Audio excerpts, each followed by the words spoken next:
Right. So throughout the last few years, I've been on a project where the paramount thing we were trying to do is correctness, because we didn't trust the horrible crypto ecosystem we were in, because it's a mess and we wanted to not be a mess. So we figured out an approach that let us do that by making it easier for the compiler to prove our code correct and not compile if it wasn't. And I want to share a little bit about what I learned throughout this project. It's not applicable everywhere. I'm not trying to sell functional programming. I'm trying to sell functional programming sometimes. And I'm trying to give you a little bit about how I think about it so that perhaps you'll gain an approach.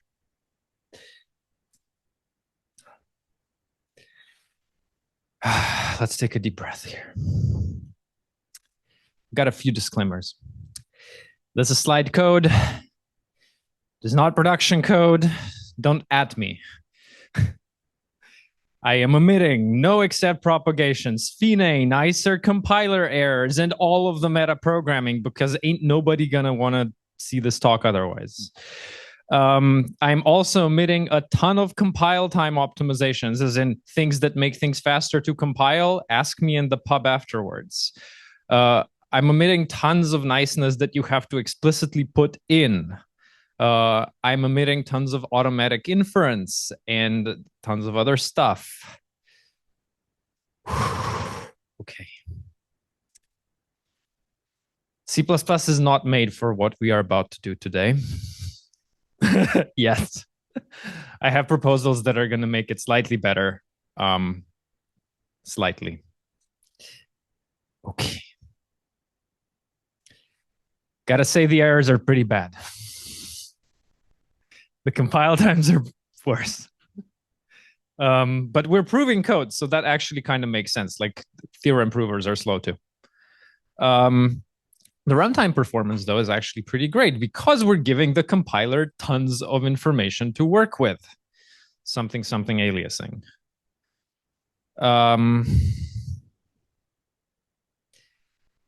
I still want you to know that when in doubt, do the simple thing. If this seems more complex than it's worth, don't do it. But functional approaches do pay off in the large, and we'll explore a little bit about why. So the point of this is we optimize for correctness. It is unfortunately not a thing we do a whole lot in our industry, even though we should. We want to let the compiler prove our code, and the only plausible business logic should compile. That's kind of where we want to get to.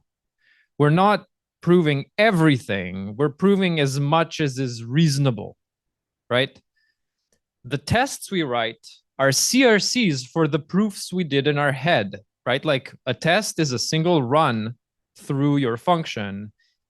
It makes sure that you didn't think about it wrong, right? But you still did the proof in your head when you wrote the function implicitly. Otherwise, you wouldn't have written it, right? But the type system is a proof system. That's what it's for, other than layout, right? Like, but we're going to abuse the type system to be a proof system. Unfortunately, we're working with wetware. Our brains do not fit a lot, and proofs are hard. And so, I mean, we always talk about breaking down problems into smaller problems, but do we break down solutions? I mean, kind of implicitly, yeah, because if we break down problems, the solutions are smaller, but sometimes the solutions end up being too complicated. We need to actually break down how we implement the solution to a broken down problem. So these are two different things. And context is the greatest complectifier of proof. Like the less context you need to have in order to have a correct program, the easier it is going to be to prove correct. So that's kind of what we're going to be trying to untangle today. This is what context looks like. It's all kind of nice, except when you get down into the details, it's not nice anymore. Right. So let's explore the context of a random line of code in a C++ program, just so that we understand just how complicated of a horrible language we're all using. So we've got some explicit context. This one is kind of nice and tame because we bring it in explicitly, because that's why it's called explicit. We've got our function arguments and the stuff that they bring together, right? We've got our object, which, yes, technically it's an argument, but objects are kind of special. Your object has state, which we think of too little. And we have local variables. These are the normal part of the context of our code, right? But then we've got block context. All right, so if we're in a loop, we have passed the loop condition. That's part of the thing we consider to be true at this time point in code, I guess. If we're after a loop, we have the loop post condition, which, by the way, is the inverse of the loop condition, because otherwise the loop wouldn't have ended. We have the current and closing if conditions. We have the negations of the previous if conditions. We have, perhaps, if we're in a catch block, we know that an exception has occurred. And are we processing a sequence like in a for each? Then we've got the sequence to worry about. Like that's where we get the list monad. And okay. You think I'm done? We also have global variables, thread local variables, all the stuff accessible through system calls. We've got environment variables, the file system. How much do we actually use like file locking semantics to have correct programs? That's all POSIX, baby. That's part of the context that's globally accessible everywhere. That should scare you. And the GID and the UID of our process context and like the yeah, don't get into the network, right? The current exception. The current exception is an implicit argument to your function if you're in a Lippincott function. That is, the only statement in your function is try, throw, catch, all the stuff, right? Throw, semicolon, I mean. Which exceptions may be thrown by subcalls? This is part of implicit context that you need to somehow keep in your head if this wasn't too much already, right? The cursors of your open files. They're global goddamn context because files are ints. Woo! I love POSIX. Open sockets and connections. They're also ints. And by the way, you can read them. Shared memory regions. You think it was done, right? All right, dispatched async operations waiting to complete are part of your current context. How do I cancel one of those? Nobody knows. It's different for everyone. Operating system limits. The memory ones are the most obvious, but there's tons others, like the number of open file descriptors, because they're ints. And then we've got global subsystems that we put in to make things worse, like logging and execution resources, like thread pools and your memory allocator that you need to use and your shared network connections that you're multiplexing over because you can't keep a connection open per endpoint per user, right? And we aren't done yet. Okay? So if you are in a state machine, which state are you in is often implicit. Because like, okay, sure, like you might be inside your object member function, but then the second you have some function that expects you to be in a certain state and only callable in that state, then that's implicit context. Which execution context are you running on? Like if I'm on a high priority thread, I better not log, right? I need to keep that in my head and I'm already going crazy. So, all right. This is one of my favorite childhood stories. Teta Pechta is a great herbalist, and she actually said, for every disease there grows a flower, but for every context grows a monad. And by monad, I mean very loosely. I don't mean the mathematical thing. We're going to leave the mathematics to the mathematicians, even though I am one technically. But we mean a compositional context, okay? Which is kind of implicit, but it's always kind of explicit, actually, right? Because you need to know which monad you're in, and if you do it wrong, the compiler barfs, unlike for literally everything that I listed before. That's kind of the direction of where we're going with this. I'm not trying to force monads down your throat because I think they're pretty. I'm trying to force them down your throat because the compiler will barf, okay? And sometimes you want that, and sometimes you don't give a shit. So that's fine. All right. So what we want to do is limit context. And like, nobody actually programs thinking of all of the stuff that I listed, okay? Like, that's insane. We would not have an industry if that were the case. I was caricaturing, okay? But the problem is the compiler doesn't barf. And therefore, if you get it wrong, you won't know unless you actually understand your entire call tree, not just the little context you're in. Because all of that stuff is available globally. Woo!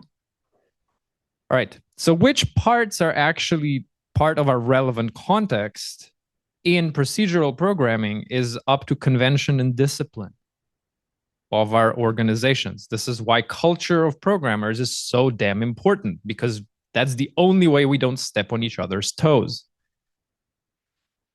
And the second somebody makes, I'm just gonna, then you've ruined it for everyone. Because like nobody can trust any of the code anymore. You need to be sure, or you have to know that you're not wrong, right? And so that's kind of the problem. Procedural languages have problems encoding proofs about context. They have an easy time encoding proofs about a whole lot of other things, but context is their weakness. So in functional languages, all context is explicit. But can we be disciplined in C++, right? It turns out it's a lot easier to be disciplined if you've got tools that allow you to be when you're under delivery pressure, right? Because, I mean, programming is a social activity. We all know this. We try to pretend that it isn't, but it is. All right, so we will need tools. We will need to banish all context accessors from business logic into named contexts, okay, that we pass around. We're just going to need to promise ourselves that. C++ is a procedural language. We can't actually do this. But if we have linters and things like that, and we explicitly say you can do this in this bit of code, but you can't do it in another bit of code, then we might actually get somewhere. And then this is how we explicitly give access to a particular context, and then we keep things sane. And this is how we will be free, hopefully. But now my function has 43 parameters.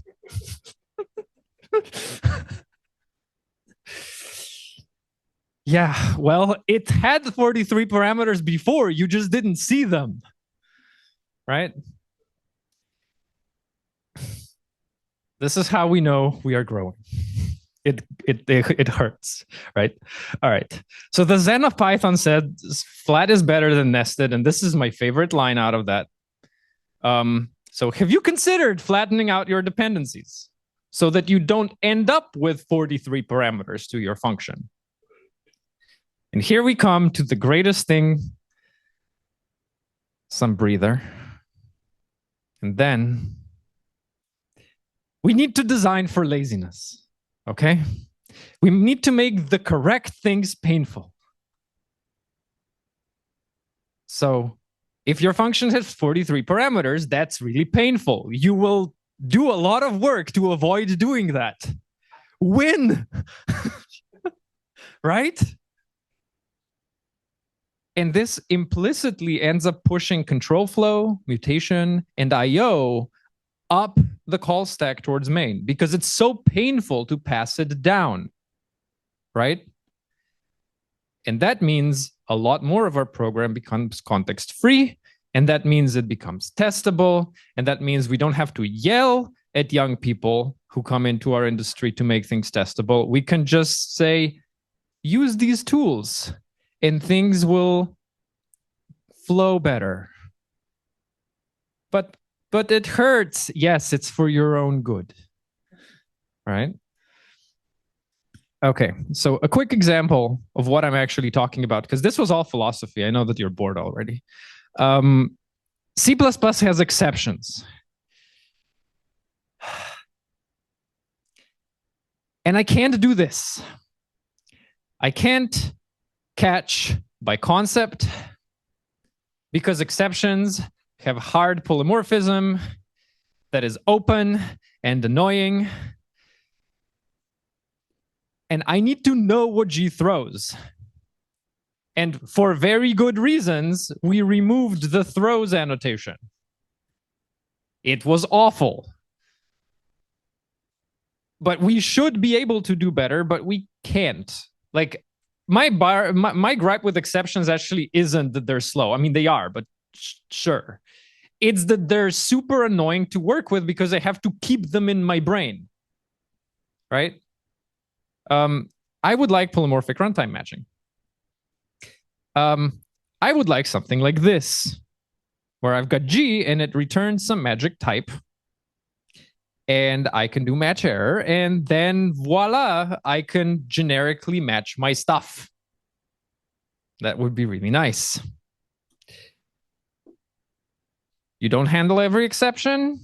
I mean, that previous thing wouldn't compile if we didn't handle every exception. So guess what? If we add a failure mode, our code won't compile until we handle it everywhere. That's a good thing. I know it feels terrible when your code doesn't compile for a week. But you know what? It would have taken you a month of GDB otherwise. Okay, so you want to let some errors through? Fine. Just put a left here. That's an error constructor. It will catch everything else, and you'll handle these one way, and that's just an identity, and you are returning now something that still has an error. Fine. All right. This is a glimpse of the validation monad.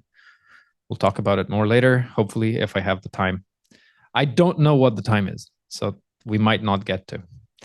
All right, so the basic needed language features to get even close to doing this. We're going to need lots and lots of templates. We're going to need structs and closures. We're going to need function overloading with concepts. We're going to need operator overloading because that pipe doesn't write itself. And we're going to need deduction guides and lots of them because otherwise we're going to be jumping through way more inlining contexts, and the optimizer doesn't like that. Oh, no, it really does not. We're also going to need a whole support library that we're going to program with this thing. Now, the standard is trying. Thanks, Bronek. The standard is really trying to give you monads. They're not calling them that, but they are. They're just bad at it. Okay? Tristan's really trying too. So, yeah. Stud ranges is C++'s answer to the list monad. It's pretty good. Thanks, Tristan. Stud execution is our answer to the async monad, which I will definitely not get to talk about today, even though I would really like to because it's freaking awesome.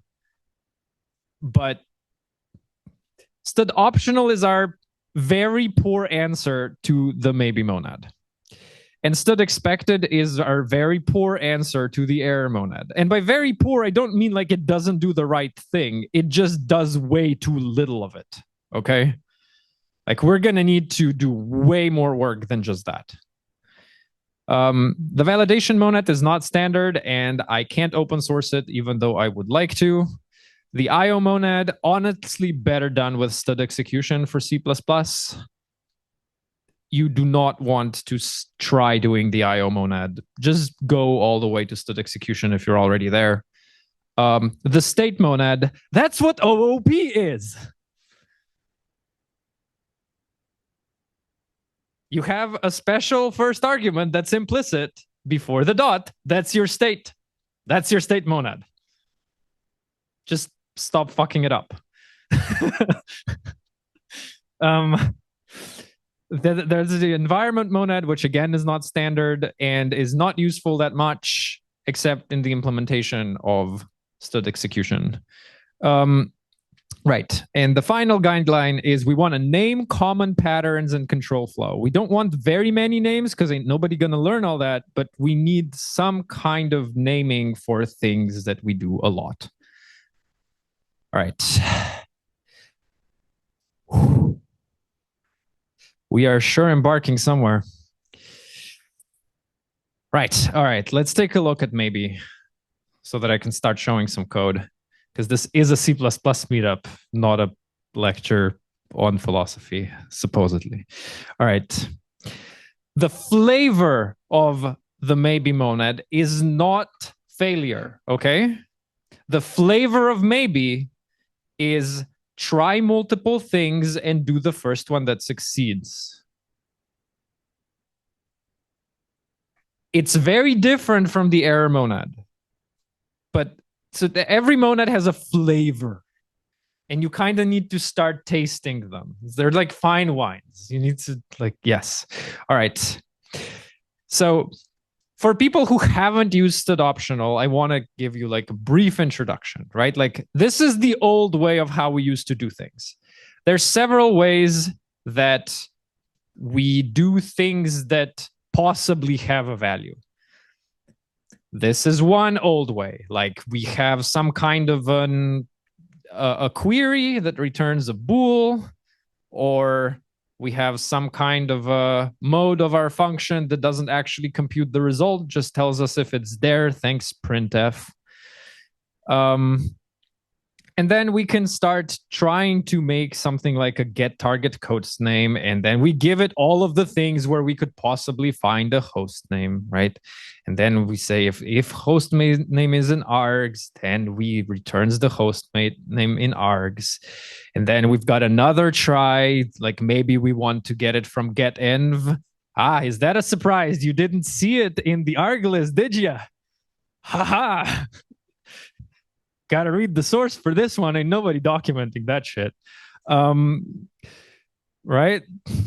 And we've got this fun behavior here that if the host is is an empty string, then we don't consider it to have been there, because people don't know how to unset environment variables, right? They just know how to set them to empty strings, because this is the world we live in. And then if we don't find it in these things, then we've got a default host name that we're going to return. And the fun thing here, right, is that we have to pass it. I mean, I find that really distasteful, but we have a better way to do this. Optional is the better way to do this. But first, we're going to need to adapt all the possible ways that we can do this to return an optional, and then use optional as a composition context, as a composition pattern, because when everything obeys the same rules, things are nice. All right, so we're going to end up writing more code, but actually the business logic is going to be way shorter, and everything else is going to be generic, okay? So before we had the query getter pair, I'm just giving you patterns that we see, right? And then saying this is how we do it with optional. That's what we're doing. All right. And instead, we're going to have this function object saying maybe host name from args. I am using very verbose names. I like this because it actually doesn't read that horribly, and it tells me which monad it returns, which is kind of nice. The reason I'm also using a function object is because it's a lot easier to pass a function object to higher order functions than it is to pass functions. Things get uniform, and you can have generic lambdas in those things, right? So you can have a maybe whatever, and then things are going to be fine. All right. So this is kind of what we want to do. And I'm not implementing this. It doesn't matter, right? I'm showing composition here. And then we've got stud getenv. It returns nil pointer on nothing. Ad hoc. I mean, that's kind of almost standard. It's still, you need to know what it returns. At least it's not -1, right? So after that, we're going to return a stud optional. And so what we're going to do is we're going to get env, and then we're going to check if the value is a nil pointer, because I like the explicit clause in the if statement. And then I'm going to return a stud optional, or I'm going to return a nil opt. Notice I'm not specifying what this is, like stud optional of string, because I like deduction guides. And it turns out that with deduction guides, you can be a whole lot more generic without having to explicitly state your types all the time. They come in really handy if you're going to do this in-house. Hint, hint. We're going to also need a little tool for that empty string thing, right? We're going to make ourselves a filter, and we can just do this with lambdas. By the way, if you're actually doing this, don't do it with lambdas, because the compiler error messages get way nicer if classes are named, okay? I'm using lambdas because I don't want 5 more lines of code. You can afford 5 more lines of code if you're not on slides. So we get a predicate, we save the predicate, we get our value that we're going to be filtering on, right? And then we compute the type that we are returning. Yes, you have to do this because we have 2 return statements in this lambda and they need to match in their type. Hooray. There's a lot of this with this kind of code, and I hate it, but this is C++. We must pay something at least. And then I'm using stud invoke just because if you're passing me a member function pointer, like people want to do this for some reason. You don't have to use stud invoke. Then I'm just forwarding the value, and this is our filter, right? If we fit the value, then we return the same thing. Otherwise, we return nil opt. So this is sort of like a grounding thing. Like if I have an optional with a value and I filter it, I will drop the value if filter is false. Right? And then we can finally put it together. We're going to need this non-empty query here. Notice this is actually pretty nice. And yes, I could have used, if string had a non-empty thing, actually it does have an operator bool, doesn't it? Never mind. It's awful. Don't take addresses of standard functions. It's nicer to have this. And then, okay, we still have this horrible thing, right, that we're hopefully going to refactor later. But then we do maybe hostname from args, or else this is actually standard. Then we can call a nillary function here because we want to be lazy. That's what or else does for us. And then we can do get env. Notice that it's our get env because it's got an underscore, right? And then we filter if not empty. All right, that's looking kind of better. I don't like it yet, but it's looking kind of better because we don't have a whole lot of mess in our business logic.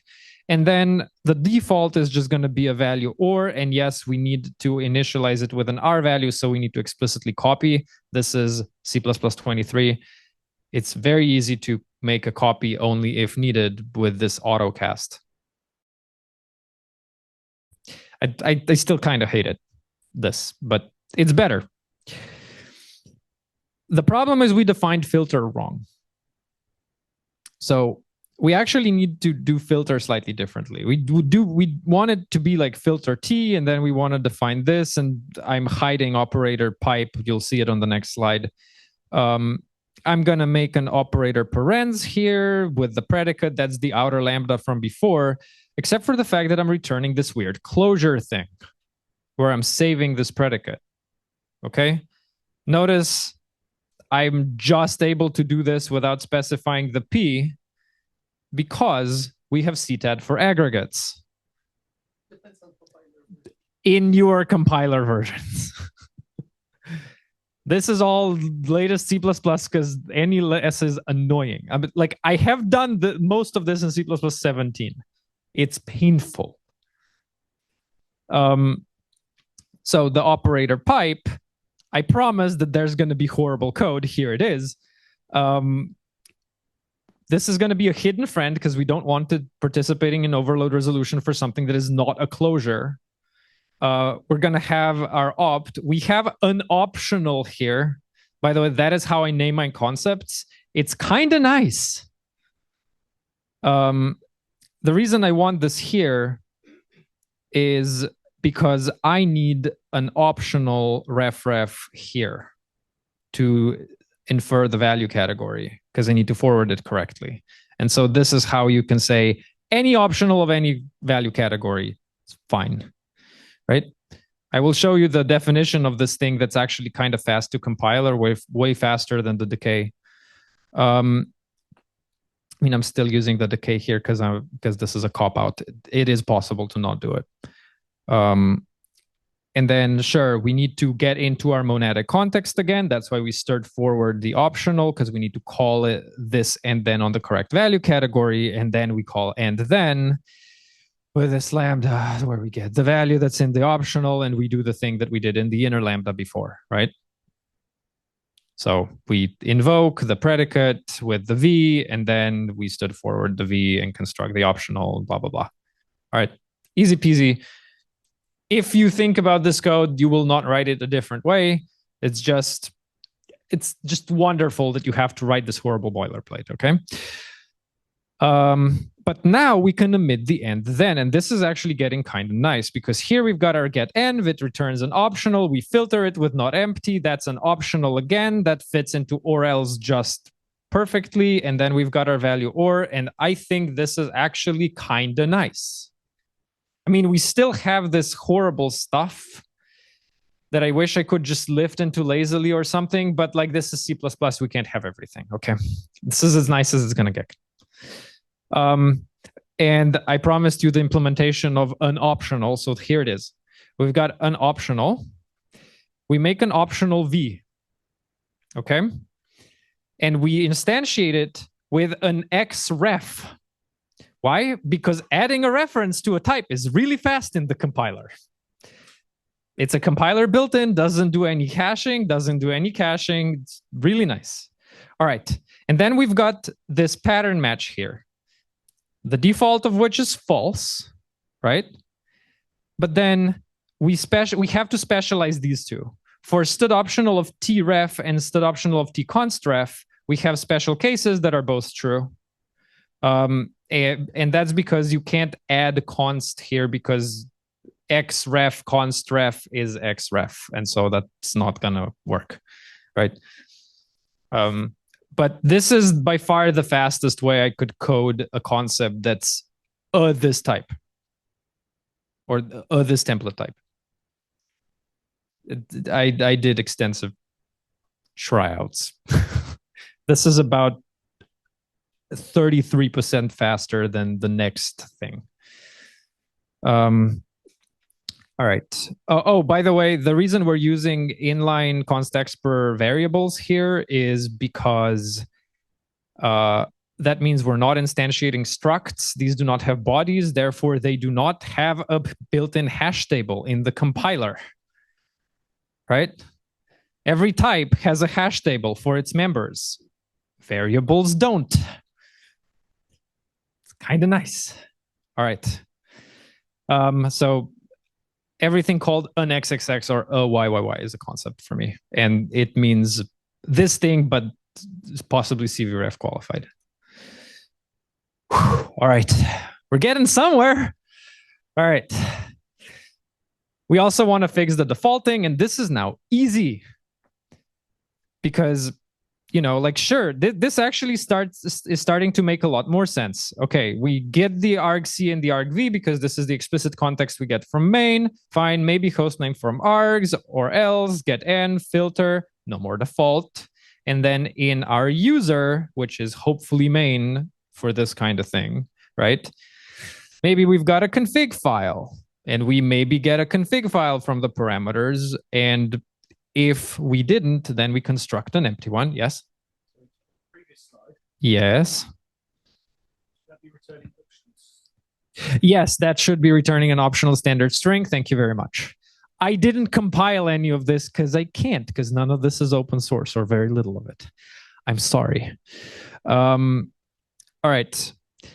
So target hostname, fine. Maybe target hostname from params, or else, oh, wait, maybe we wanted to insert a config file get here, and now we can. Ain't that nice? And then we default it if we still don't have one, right? So this is now starting to be properly composable. Kind of nice. Okay. There's another thing we can do which the standard doesn't do, and that's packs. I love packs. Packs are so cool. And of course, you don't have an idea of what I'm actually talking about yet. So let's say we have some kind of function called connect, and we get a config, and what we want to return is a socket address. But of course, the config might not contain a socket address, so we are returning an optional. All right, so we say my config, please get maybe hostname if you have it, and get maybe port. This is all together packified into this little expression template thing.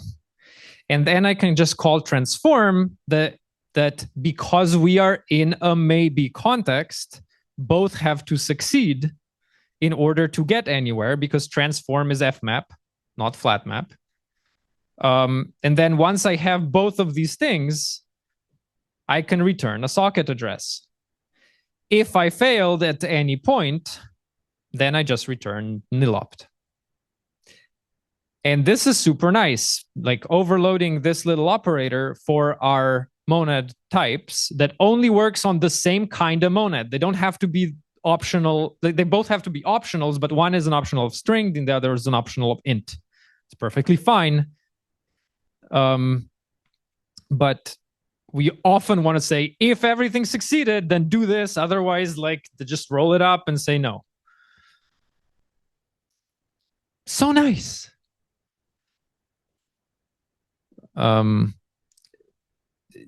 Optional of, it's a mix-in of an optional of tuple. It's not an optional of tuple because tuple doesn't auto apply, right? If we wanted to have an optional of tuple, then first of all, this operator would need to work only on would need to create optionals of tuples and correctly concatenate tuples, which gets really hairy because, really because Perl. If you've ever programmed in Perl, you will know that arrays and lists are not the same thing, and list auto flatten. It is a mess. You do not want that. You really don't. It's horrible. So here we, do not auto flatten. We concatenate whatever we get. And is like, first of all, both of them have to be engaged, right? Otherwise, the whole pack is nilopt. Or we concatenate inside. That's what this ampersand is. Ampersand also works on expected, by the way, of the same error, which is also nice. Right. So I'm giving you ideas. I'm sure that Howard and Bronek will be very happy to implement all of this. Right. So this is a common pattern. We name common patterns. Specifically, this thing is a common pattern. Okay. We need some kind of a constructor. We'll call it make. It's just a constructor lift, right? Like it literally is. It's a constructor lift. And so being able to rewrite this is kind of nice. Because a lot of the time we're doing exactly this. All right. So to recap optionals, we have the table of basic monadic operations on optional. We've got and then, we've got transform, we've got or else, or and value or. These are their type signatures. And then takes an optional of t, takes an f of t that's going to transform this t inside if there is a t there. That's the encapsulated control flow, and then is like the if we have anything then, right? And then this f of t needs to return an optional of u. Notice it has to stay within the same monad, right? Yeah, we can't break out of the optional monad with and then, but we can return a different type. And then the result of this operation is optional of u. That's what f does, right? Transform is, so this in normal parlance for people who like functional programming already, this is fmap or map. Or bind. Transform is the inner apply. So if you have a t, call f of t, you're going to get a u. Your result is an optional of u. So this is for intermediate transformations inside monad without having to do a lift of f. Okay. Or else is if you have a nothing, then you will get called with no arguments. And you have to produce a t. Notice this is an optional of t. You have to produce a t. This is recover, right? Like if you have a nothing, then I know how to produce a t. That's what or else is for. And notice that it takes a function. This is because or else is lazy, right? And you get an optional of t out. Sorry, am I wrong here? I might be wrong here. Forgot. I think you get an optional of t there. Yeah. There's nothing to give you type u. No. You could just get a t. I think you just get a t, right? Like I mistranscribed this. Value or is like for defaulting. You give it a t, you get t. It's the non-lazy part of all or else. Okay, that was optional with additions. It's going to get easier from here. All right, so we've got the error monad. This one's for actual errors. This one has a different flavor because the error channels carries information. So technically speaking, instead of nilopt, we get E for various flavors of E, right? But because of this, the flavor of usage of this monad is very different. Because optional, there's one nilopt for the entire universe. Everything using optional will compose. With expected, everything using the same E composes, but not things using a different E. So you don't actually get as much composition as you would like. There are as many expecteds as there are E's. Okay? So you pay something. So this table, I think I screwed up the transform error again.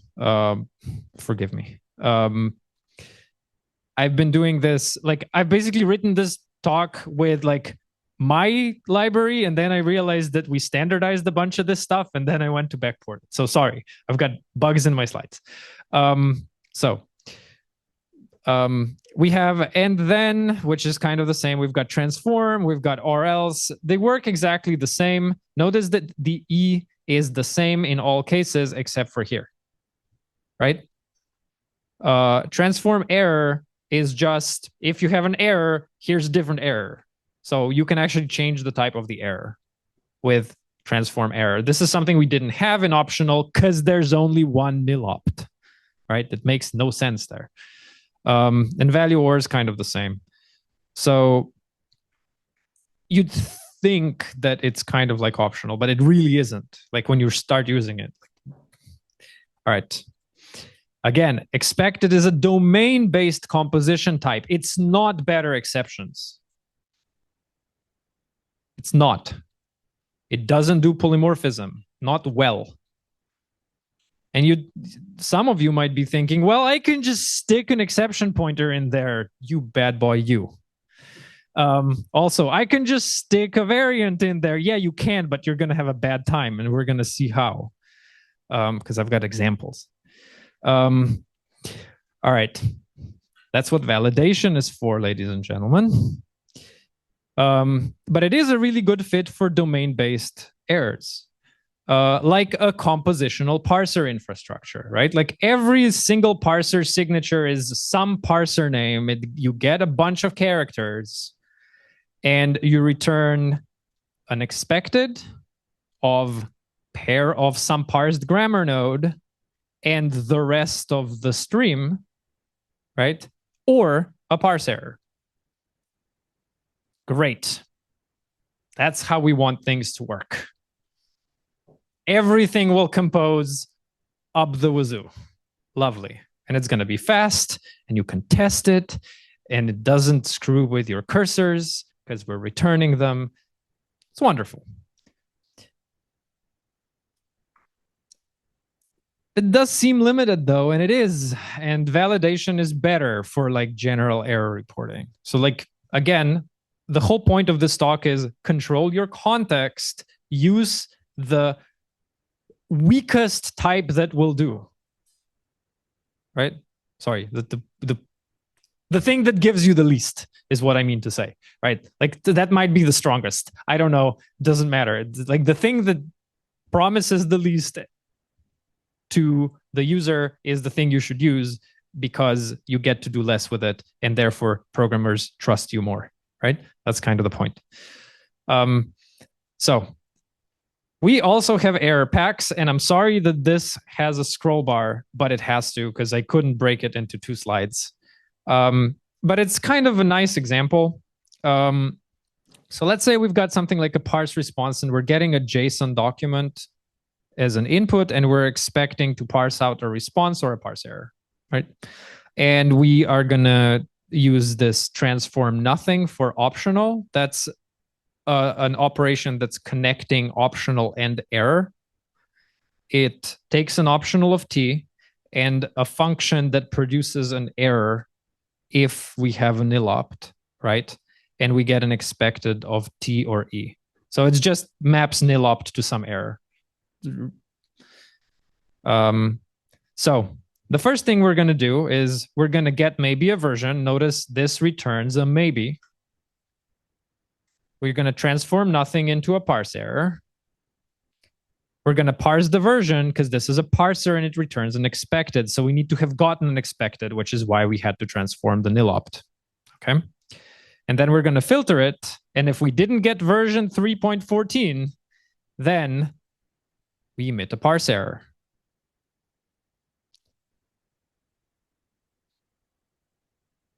And then we're going to do some other things if we succeeded, right? We're going to get our ID. And again, we're going to map this to a parse error. You might want to, like, the nice thing about these things is that they return closures, right? So you can just do this like as an auto const above your function and have the same error channel for all of them. Like it's not that verbose.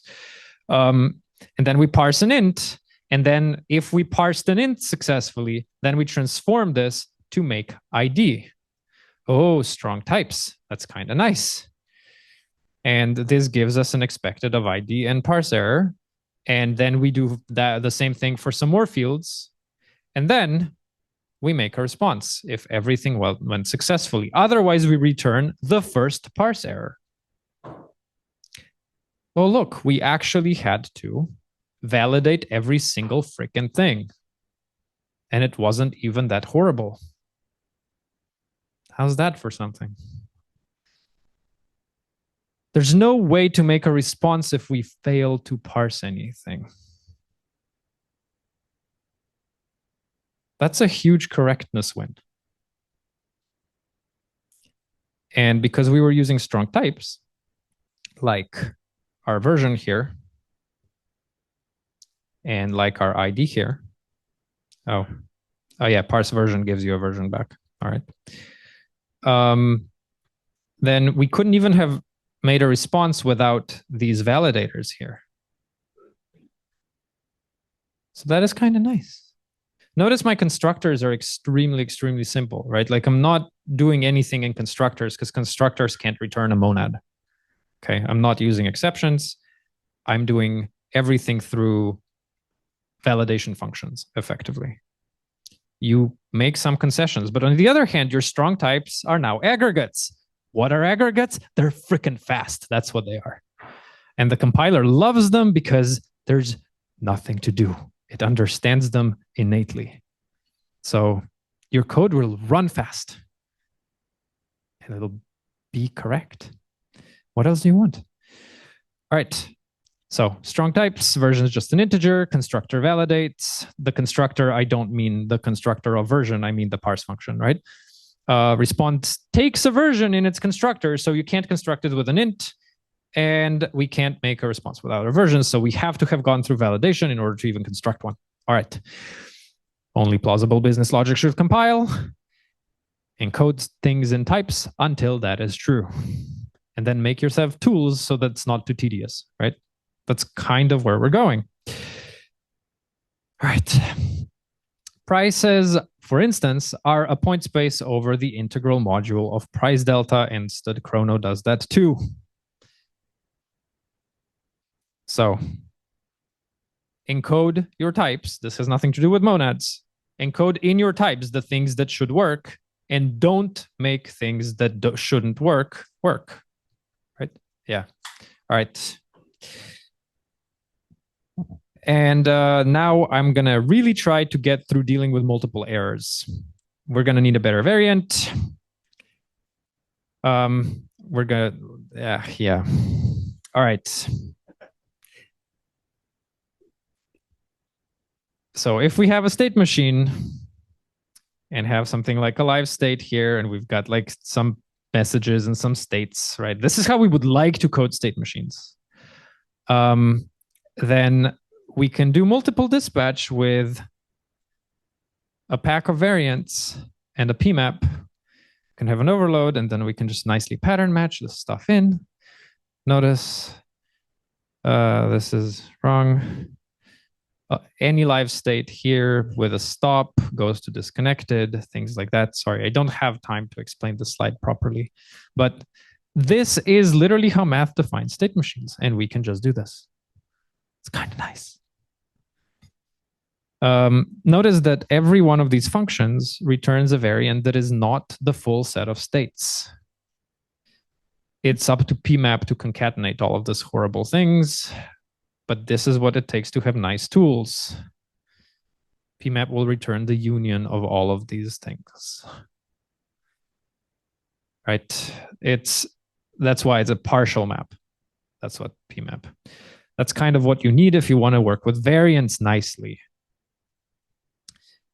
And then I want to finish this with our expected variant multiple error types, right?